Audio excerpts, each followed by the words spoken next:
Mad for each అదర్లో రేపటి నుంచి అయితే ఓటింగ్ జరగబోతుంది మామ. మీరు ఎవరికి ఓటు వేస్తారో, ఏ జోడీకి ఓటు వేస్తారో కింద కామెంట్ బాక్స్లో చెప్పండి.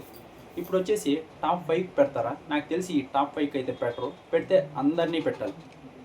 ఇప్పుడు ఎంతమంది కపుల్స్ ఉన్నారో అంతమందిని కపుల్స్ పెట్టి మీరు ఎవరికి ఎక్కువ ఓట్లు వేస్తే వాళ్ళే విన్నర్ అవుతారు అని చెప్తారా? చూడాలి.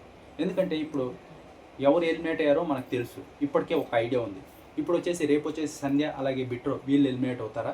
ఆ తర్వాత ప్రియాంక శివ్ వీళ్ళైతే ఎలిమినేట్ అవుతారు. ఆ తర్వాత వచ్చేసి అంజలి పవన్ వీళ్ళైతే ఎలిమినేట్ అవుతారు. ఆ తర్వాత వచ్చేసి నో ఎలిమినేషన్ ఉంటుంది. ఆ తర్వాత డబుల్ ఎలిమినేషన్లో సోనియా, సిద్ధు, అభిమానిక, అమీర్ వీళ్ళైతే ఎలిమినేట్ అవుతారు. ఇంకా టాప్ 5 కంటెస్టెంట్స్ ఉన్నారు హౌస్లో. నటరాజ్ మాస్టర్, నీతు, నూక్రాజ్, ఆసియా, భాను, జాను, ఆ తర్వాత వచ్చేసి మహేష్ అలాగే శాండ్రా వీళ్ళైతే రీఎంట్రీ ఇస్తారు. రీఎంట్రీ ఇచ్చిన తర్వాత మళ్ళీ గేమ్ బాగా ఆడినట్టున్నారు. అందుకే మహేష్ అలాగే శాండ్రా వీళ్ళైతే టాప్ 5కి వెళ్ళారు. ఆ తర్వాత కళ్యాణ్, వసంతి వీళ్ళైతే ఉన్నారు. ఈ 5 జోడీస్ అయితే టాప్ 5లో ఉన్నారు.